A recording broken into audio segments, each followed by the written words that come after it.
नमस्कार।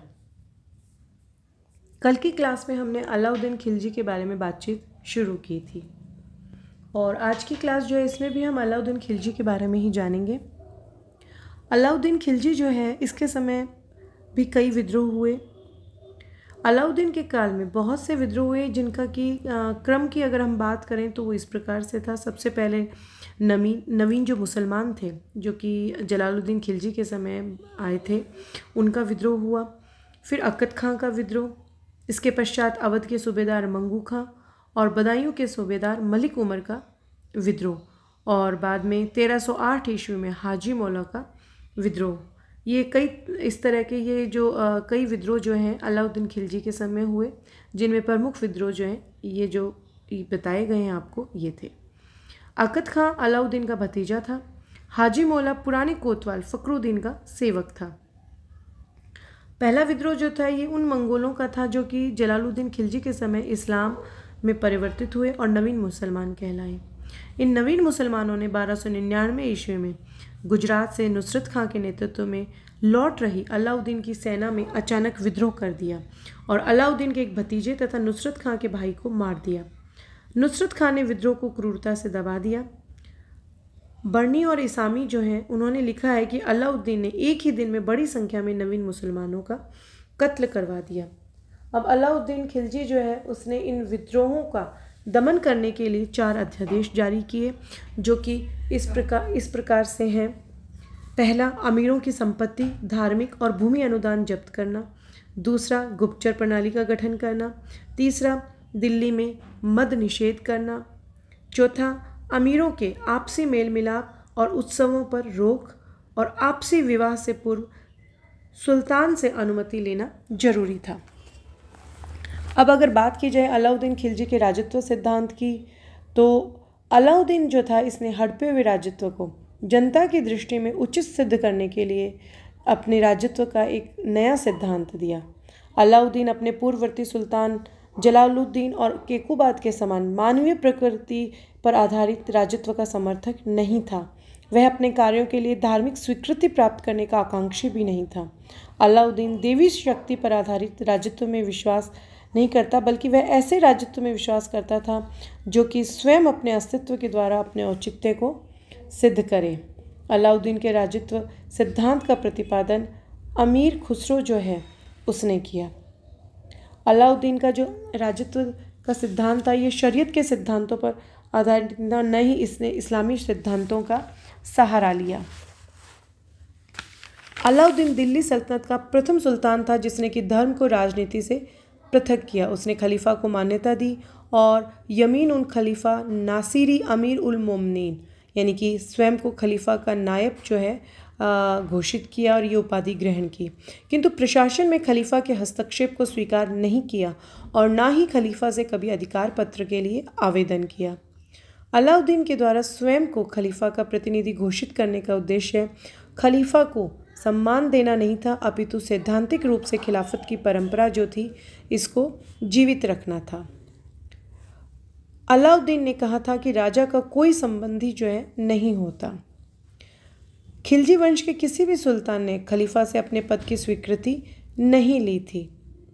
अगर प्रशासनिक सुधारों की बात की जाए तो अलाउद्दीन ने व्यापारियों पर नियंत्रण और बाजार सुधार के लिए दीवाने रियासत नामक नवीन विभाग की स्थापना की। बरीद मुमालिक नामक अधिकारी के अधीन गुप्तचर प्रणाली का पुनर्गठन किया। बरीद के अतिरिक्त मुनिहन या मुन्ही नामक अनेक सूचनादाता भी नियुक्त किए। सैन्य सुधारों की बात करें तो सेना का केंद्रीकरण किया और सैनिकों को नगद वेतन देना शुरू किया। घोड़े दागने की प्रथा और सैनिकों का हुलिया नोट करना शुरू किया। अलाउद्दीन ने सबसे बड़ी स्थायी सेना यानी कि हर्ष में मुरत्तब का गठन किया। स्थायी सेना का निर्माण करने वाला अलाउद्दीन दिल्ली सल्तनत का प्रथम सुल्तान था। सेना की भर्ती आरिज मुमालिक के द्वारा होती थी। अलाउद्दीन खिलजी के अगर आर्थिक सुधारों की बात करें तो इसमें सबसे पहले बात की जाएगी बाजार नियंत्रण व्यवस्था की। दक्षिण विजय से प्राप्त धन जो था इसके कारण मुद्रा का प्रसार बढ़ गया था और मुद्रा का मूल्य घटने से कीमतें बढ़ गई थी। अलाउद्दीन खिलजी की जो बाजार नियंत्रण व्यवस्था है इसकी जानकारी हमें जियाउद्दीन बर्नी की तारीख फिरोजशाही से मिलती है। और बर्नी के अनुसार बाजार नियंत्रण का जो इसका उद्देश्य था वो कम खर्चे पर अधिक सेना रखना था। अब बाजार नियंत्रण व्यवस्था जो है किन क्षेत्रों में लागू की गई, इसके संबंध में भी अलग अलग इतिहासकारों की अलग अलग मान्यता है। फरिश्ता के अनुसार तो ये जो मूल्य नियंत्रण था ये सुल्तान के द्वारा शासित अधिकांश प्रांतों में लागू किया गया था, जबकि मॉरलैंड के अनुसार मूल्य नियंत्रण का प्रयास मात्र दिल्ली तक ही सीमित था, क्योंकि दिल्ली में ही अधिकांश सेना केंद्रित थी। वास्तव में मंगोल आक्रमण से सुरक्षा हेतु आवश्यक एक विशाल सेना के रखरखाव हेतु बाजार नियंत्रण प्रणाली को अपनाया गया। बाजार नियंत्रण के लिए निम्न अधिकारी नियुक्त किए गए: दीवाने रियासत, दूसरा शहनाई मंडी, तीसरा बरीदे मंडी। अलाउद्दीन खिलजी ने राशनिंग जो व्यवस्था थी ये लागू की और काला बाजारी पर नियंत्रण स्थापित किया। आपातकालीन खाद्य जरूरतों की पूर्ति हेतु अनाज के भंडारण हेतु गोदाम बनाए गए। 3 तरह के बाजार जो है ये स्थापित किए गए। पहला सराय अदल, यहाँ निर्मित वस्तुओं के निर्यात और विदेश जो थे इससे आने वाले माल हेतु बाजार था ये। इस बाजार की सरकारी सहायता भी मिलती थी इस बाजार को। दूसरा खाद्यान्न बाजार और तीसरा घोड़ों, मवेशियों और दासों का बाजार।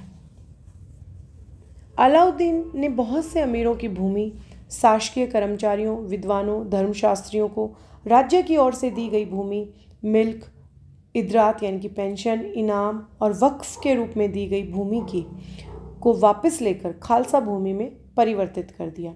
खालसा भूमि पर राज्य लगान वसूल करता था। उसने खुद और जमींदारों के विशेषाधिकार छीन लिए। अलाउद्दीन ने राजस्व अधिकारियों पर भी सख्ती से नियंत्रण लागू किया। राजस्व अधिकारियों की इतनी दयनीय स्थिति हो गई कि कोई भी व्यक्ति अपनी लड़की का विवाह इनके साथ करने को तैयार नहीं था। अलाउद्दीन खिलजी ने मुल्तानी व्यापारियों को सरकारी ऋण उपलब्ध करवाया ताकि वे व्यापारियों से कपड़े खरीदकर बाजार में निर्धारित मूल्य पर बेच सकें। अलाउद्दीन खिलजी ने बाजार नियंत्रण के संबंध में 4 अधिनियम जो हैं ये लागू किए गए। पहला जो अधिनियम था वह खाद्यान्नों की कीमत निर्धारण से संबंधित था। दूसरा अधिनियम जो है ये इसका दूसरे अधिनियम का जो समूह है ये कम कीमत पर कपड़े और किराना सामान प्राप्त करने से संबंधित था। इन चीज़ों की खरीद फरोख्त के लिए सराय अदल नामक बाजार लगाया जाता था। बाजार नियंत्रण के तीसरे अधिनियमों का समूह मवेशियों और दासों की खरीद फरोख्त से संबंधित था। इस तरह खाद्यान्नों, कपड़ों और मवेशियों व दासों के लिए 3 अलग अलग बाजार थे। प्रत्येक बाजार में शहना नामक अधिकारी नियुक्त होता था। अंतिम अधिनियम परवाना नवीस यानी कि परमिट जारी करने वाला अधिकारी इसकी नियुक्ति से संबंधित था। अलाउद्दीन ने राजस्व में राज्य का हिस्सा निर्धारित करने के लिए भी 2 अधिनियम जारी किए। पहला अधिनियम भूमि की पैमाइश के आधार पर लगान निर्धारित करने से संबंधित था। यह सबसे प्रथम और कठिन अधिनियम था। दूसरा अधिनियम पशु और चारागाह पर कर से संबंधित था। अलाउद्दीन खिलजी जो है इसने बिस्वा को भूमि पैमाइश की मानक इकाई बनाया। ये 1 बीघा का 20वां हिस्सा होता था। उपज का आधा हिस्सा लगान यानी कि खराज के रूप में लिया जाता था। अलाउद्दीन मुसलमानों से उपज का 1/4 भूमि कर के रूप में लेता था, जबकि अन्य प्रजा से उपज का आधा हिस्सा भूमि कर लेता था। अलाउद्दीन भारत का प्रथम मुस्लिम शासक था जिसने भूमि की पैमाइश यानी कि मसाहत कर वास्तविक आय पर राजस्व निश्चित किया। सरकारी कर्मचारियों के द्वारा लगान वसूल करने की प्रथा अलाउद्दीन ने शुरू की। मसाहत मापन पद्धति के अनुसार समस्त भूमि पर 50% की दर से लगान वसूल किया जाता था। ये पहले 1/3 थी। भूमि की पैमाइश दिल्ली और सीमावर्ती क्षेत्रों में ही लागू की गई थी। राजस्व नगद और अनाज दोनों रूप में लिया जाता था। घरी कर यानी कि आवास कर, चराई कर तथा करी या करही भी अन्य कर थे जो कि अलाउद्दीन के द्वारा पहली बार लगाए गए थे। खम्स नामक कर लूट में राज्य का 5वां हिस्सा होता था। अलाउद्दीन ने 4/5 हिस्सा खम्स वसूल किया। मोहम्मद बिन तुगलक ने भी खम्स का 4/5 भाग राज्य कर के रूप में लिया था। अलाउद्दीन खिलजी की राजस्व व्यवस्था का उद्देश्य शक्तिशाली और निरंकुश राज्य की स्थापना करना था। अलाउद्दीन ने बकाया राजस्व वसूल करने के लिए दीवाने मुस्त खराज नामक विभाग की स्थापना की थी। अलाउद्दीन ने अधिकतम भूमि को खालसा में लाने का प्रयास किया, इक्तदारी व्यवस्था बंद कर दी और नकद वेतन लेना शुरू किया। अलाउद्दीन खिलजी के समय 48 जीतल का एक टंका होता था। इस प्रकार से अलाउद्दीन खिलजी जो है इसने आर्थिक व्यवस्था में सुधार लाने का भरसक प्रयत्न किया। जनवरी 1316 ईस्वी में अलाउद्दीन की मृत्यु के बाद मलिक काफूर ने अलाउद्दीन के पुत्रों और परिवार के सभी सदस्यों की हत्या करवा दी। उसके सिर्फ एक पुत्र मुबारक खां को जीवित कैद कर लिया। मुबारक खां ने रिश्वत देकर मलिक काफूर की हत्या करवा दी। मलिक काफूर ने इससे पहले कुछ समय के लिए शिहाबुद्दीन उमर को गद्दी पर बिठाया था। इस प्रकार से अलाउद्दीन जो है इसकी नीतियों के कारण इसकी तुलना जर्मन राज्य के संस्थापक बिस्मार्क से भी की जाती है। धन्यवाद।